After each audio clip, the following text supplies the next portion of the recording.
Hi, everyone. Good morning, good afternoon, good evening, depending on where you are in the world. We love to hear where you are in the world. So please do post a comment and let us know. My name is Catherine Mattias. I'm the founder and CEO of Civility Partners. We focus on building positive, thriving work environments. A lot of times we get called in for really toxic environments, and we really specialize in turning those around. Really excited today to have Ashley Brundage with me. Let me pull up the bio here. Ashley is the CEO and president of Empowering Differences. It's a great website, just empoweringdifferences.com. Past national VP of DEI at PNC Bank. So that's a big place that you came from. Lots of expertise there in a big corporate world. So I'm definitely going to pick your brain on that. Ashley also overcame homelessness, harassment, and discrimination. So thank you so much for making time for me. I know you're a busy person. I'm not busy. I'm productive. You're productive. Okay. So, I mean, I got to start with the question, what's it like to do DEI in a giant place like PNC Bank? And did you have the type of resources that you would need to do something like that? I mean, I just want to understand that whole Yeah. thing. Oh my gosh. It was a lot of convincing people why this work is relevant. Uh-huh. It's interesting that diversity, equity, and inclusion has had a lot of names over the last 500 years since we've been here in the United States in some degree and fashion when we've taken over land from people who rightfully owned it. And we've called it something, everything different, as we progressed as a society while we've left behind marginalized communities throughout our efforts in this Mm-hmm. time frame.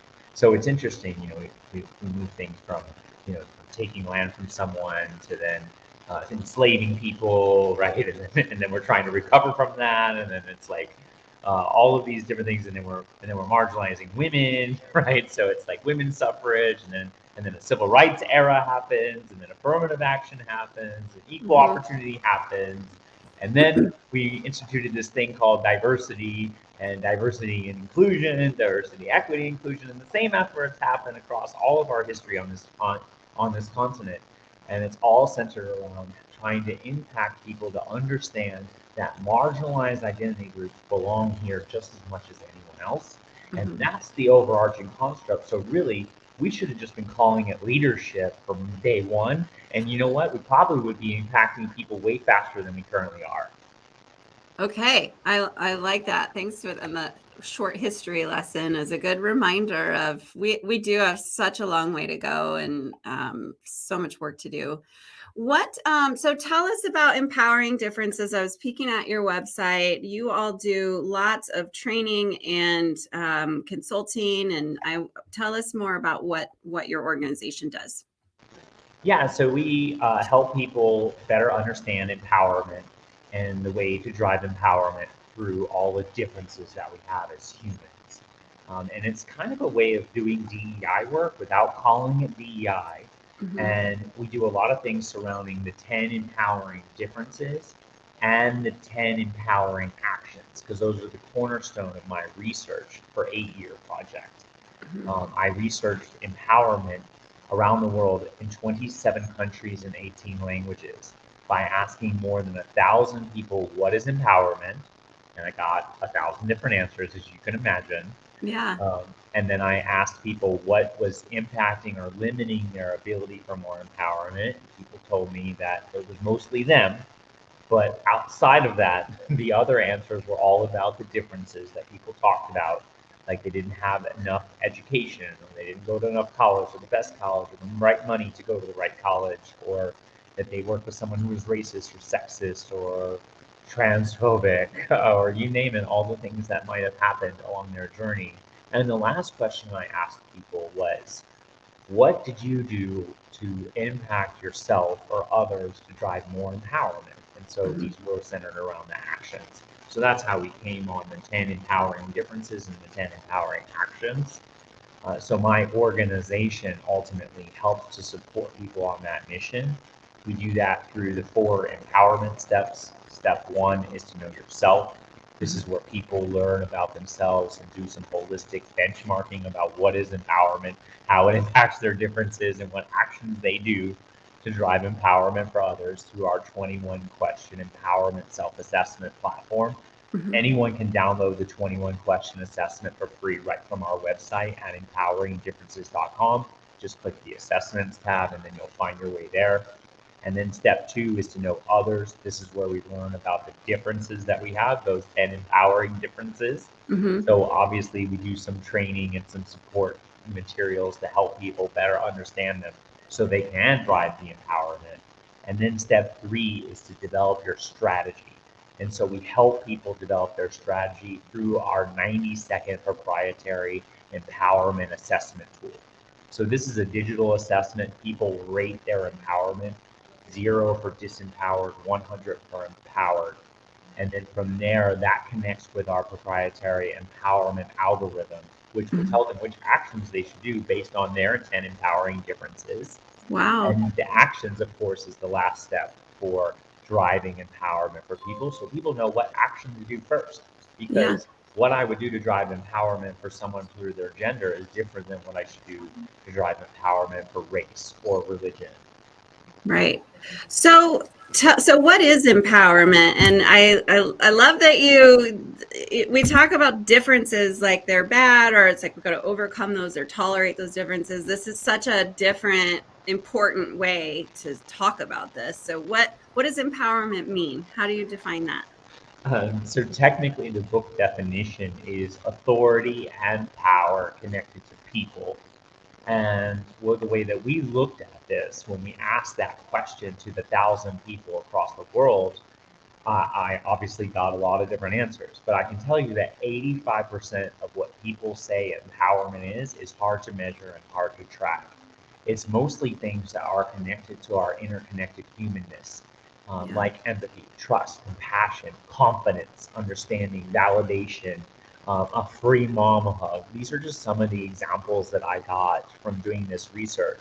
But 15% of the responses that I got from that question of what is empowerment, I actually got answers that were trackable and were measurable, because the people who responded actually included something that had quantitative value to the world. And so some people, about 5% of the people in the world said things that were monetarily related, like $100 billion or $1 million or whatever it is. 0% of the loans or no student loans was empowerment to them. And of course, sometimes that stuff is empowerment to us because it provokes an emotional response to our ability to be free to make decisions about what we do in this world. And then 10% of the responses of what is empowerment around my research actually was all things that were time bound to people. People are very much attached to the time metric, right? We work how many days a week, how many hours a day do we work? So a lot of answers were centered around working less, or having more vacation time, or more freedom to make the decisions, or 2 hours do whatever the F I want to do. Those were some of the answers I got back from the survey, and it told me, wow, oh my gosh, empowerment is 85% hard to track emotional and driving items, and 15% of empowerment, it's easy to track. So we basically aligned those to the definition of empowerment. So the 85% is the authority items, and the 15% is what we call the power items in empowerment, because power is also easily tracked and metric by kilowatts per hour and by whatever amount your phone says it has in your phone. Right? When you get to 19%, it's like, would you like to engage low power mode? I'd be curious for anybody listening what your definition of empowerment is. Go ahead and pop it in the chat. I guess I was thinking, for me, it's kind of the freedom. Yeah, that I'm empowered if I can kind of do whatever the F I want, like you said. That's right. And I'm empowered because I own my business and I all this kind of stuff, but I'm still bound to it because I need. Yeah, so definitely go in the chat right now and type what is empowerment to you. And I'm just curious, are you drawn by the power item, or are you centered around what is empowerment in your own confidence or your own framework? Confidence actually was the most common answer amongst all the answers. or confidence-related answers was the most common answer. That makes a lot of sense. So when someone goes through this work with you on doing this assessment and things, so I'm fairly empowered because I'm white, for example, and I fit within the norms, right? I meet the norms of which I hate that word because norms means constrictions. But anyway, but I'm also female. So when I do this work, am I learning how to empower myself, for example, as a female? Am I learning about how to help empower other people, for example, people of color? Tell me more about that. Yeah, so they are called the 10 empowering differences for a reason, because if you are empowered for any one of your differences, this is an opportunity for you to be driving empowerment for others. That's how my program works, is you're then aligned to which differences to empower and what actions you should do. When you take my leadership course, you're given the map on that based on your 10 empowering differences. So I always align that to help people to understand that the best way to do that is to take this assessment. The best way to do that is to connect more with me, so that way you can navigate on my platform to know exactly what actions you should be focusing on. But also on the flip side of this, if you are disempowered for any one of your differences, then that means you should be focusing more on self-empowerment for your 10 empowering differences, or any one of the ones you are technically that you feel disempowered. That you need to work a little bit more on yourself and be, positioning yourself a little bit differently. This is some of the things that I had to do, because initially I was faced with harassment, discrimination, and homelessness, as you mentioned. And a lot of those were tied to the fact of my gender status. Well, at the end of the day, now my gender is at 100% empowered. And I like, if I wasn't living my life authentically, then I might be disempowered for my gender. But now I try to do things to impact other people's gender. And so that means that I have a scholarship for people to attend the Voyage of Empowerment, my annual empowerment conference that happens on a cruise ship. And we do gender empowerment scholarships to help to bring people on a 5-day journey on a cruise ship. So I mean, we can do anything to impact others if we put our mind to it, and it all just depends on really our focus around whether we're empowered or not. Yeah. Wow. And I love the kind of the roadmap, because many of us are, especially with something like Black Lives Matter, a lot, I think that brought a lot of attention to, wow, I know so little about this experience that other people have, and where do I even begin educating myself? And so to have a roadmap to get you started on your journey, I'm sure is just super invaluable. I'm definitely taking this assessment right after we hang up. We have a couple answers. Empowerment is granting individuals authority, resources, and confidence to take control of their lives and make informed decisions. And Alexis says, empowerment to me is being appreciated for being myself. So those are great. Yeah. There we go, right? I love it. Yeah, the courage to be your authentic self, I think, is it takes a lot of courage, as you know, to live your authentic life. Well, How did you? What was really go ahead. No, you go. What was really interesting though is that as I started growing in my career at PNC, because I just started as a part-time bank teller, and then I became the national vice president of DEI in 4 years, leveraging the 4 empowerment steps. And it wasn't until I really realized step 3 was to develop your strategy that I realized that, wow, I guess, I started getting pigeonholed. And if that's happened to you, if you're watching on the live right now, and you've been pigeonholed for any one of your differences that you have, and somebody was like, oh yeah, I want you to come to the to the Asian American Employee Resource Group, or hey, can you come and join us at the Pride event? And Right. and if they've done that to you, and they've been like, hey, we really want you here in this space because you have this intersectional difference. If that's happened to you, and then all of a sudden, then you only get invited to those types of events, because that's what happened to me. I was like on the back of the car going like this and clutching the pearls and sitting on the back of the car in the Pride Parade. And then I was going to the National LGBT Chamber of Commerce event, and I was going to this discussion on gender identity and sexual orientation. And then I was at the Reaching Out MBA, which is the LGBT MBA Association event. And then I'm like thinking to myself at night, I'm like, well, wait a minute, like I want to go, like I want to speak at the White House. I want to speak like at the Auto Dealer Finance Summit. I want to speak at the World Trade Center. And so then that's why I started building this empowerment strategy for all 10 of my empowering differences, because in that mode, I started going out of the way in which people would expect me to be or expect me to show up. And I would show up for other intersectional different communities because I wanted to be present so people knew that I wasn't just about the trans community or the LGBTQIA plus community. I was about all of the communities and driving empowerment for all of them. And by doing that, I started to position myself differently. With PNC, realized that, oh wow, she's not just a token person from this community. She's connecting all of our communities. Yeah. And that's kind of one of the reasons why I got to the position that I got, and why I built 50 different DEI strategies for 50 different markets for their bank while I worked there. It was part of that effort to drive impacts for all of the differences, not just one. And you have to be very, very purposeful about this. How did you come to focus on empowerment? What was the journey to go, this is what I need to talk about, and this is how I need to position it? So I had an interview and I got the cops called on me and I got trespassed from a job interview. And then one time I had a door slammed in my face, like for real, like literally. And I went home where we were illegally squatting in the house.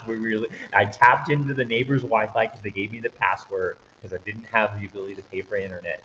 And I went on the computer and I typed in how to overcome obstacles. Because before transitioning, I moved in society pretty freaking easily. Yeah. I mean, I'm white. I'm still white, but there's that. And then I was presenting to the world as a cis male. No one knew that I was actually female and of a trans identity. I wasn't telling anyone. And so I literally moved up the corporate ladder in the restaurant industry pretty quickly. And I could move into spaces. I would say something in the meeting with all the managers and they would listen to my idea and then they would operationalize my idea. And then all of a sudden I realized that, holy cow, that's not what's happening now. Yeah. I mean, wow. And so I found an article that said that I needed more empowerment.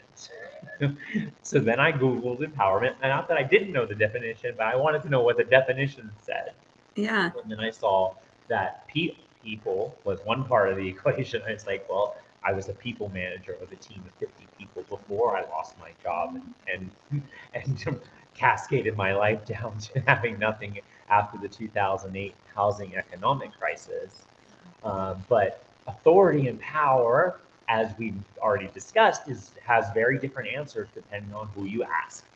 Yeah. So that's why I really wanted to do this as a big globalized research project. So first it started with just a few people, and then it went to 25 people, and then it went to 1,000 people because it got really empowered.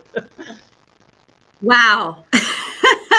Wow, you certainly have climbed up from being homeless to where you are now is and all of that confidence it takes to pull yourself out of something like that. I can't imagine what it would be like to be homeless either. So wow, what an empowering story.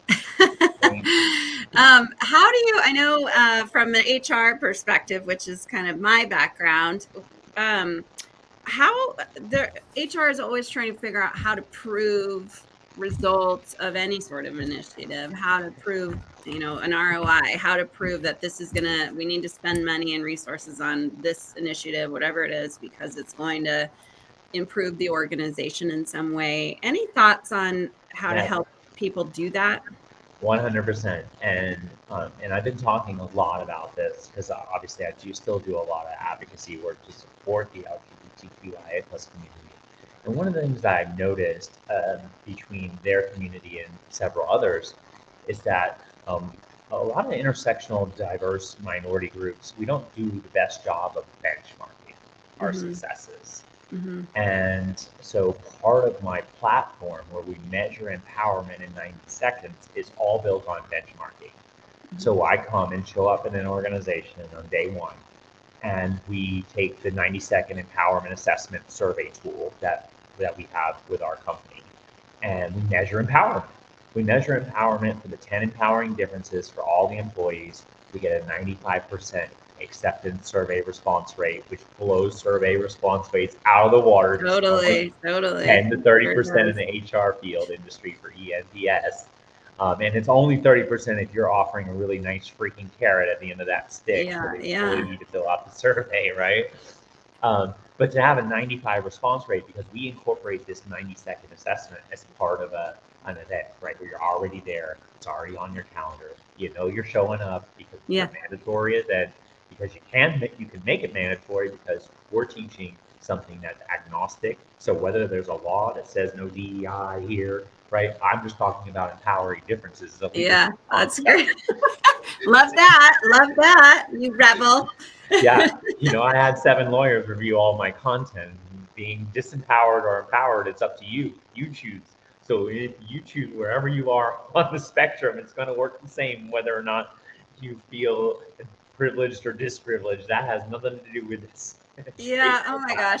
Sorry. Side note. When all that happened, I was like, wow, Civility Partners is like, on the run now. Right? We have to be very careful with what we name our organizations. It's like people are coming after us. Yeah. Anyway. But at the end of the day, right?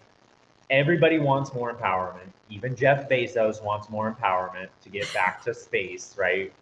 And everyone has differences. No one will argue that. There are 8 billion different people on the planet. Yeah. That can't be argued. It's factual. Yeah. So there's that, and so that's what we do. And then obviously we're also measuring. So like for example, last week we sailed back on the voyage of empowerment, our 5-day leadership conference at sea, which you better be there next year. I will.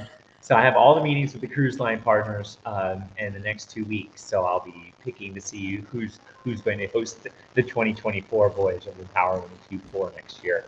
But we benchmarked on day one. The group was 75% empowered for their 10 empowering differences.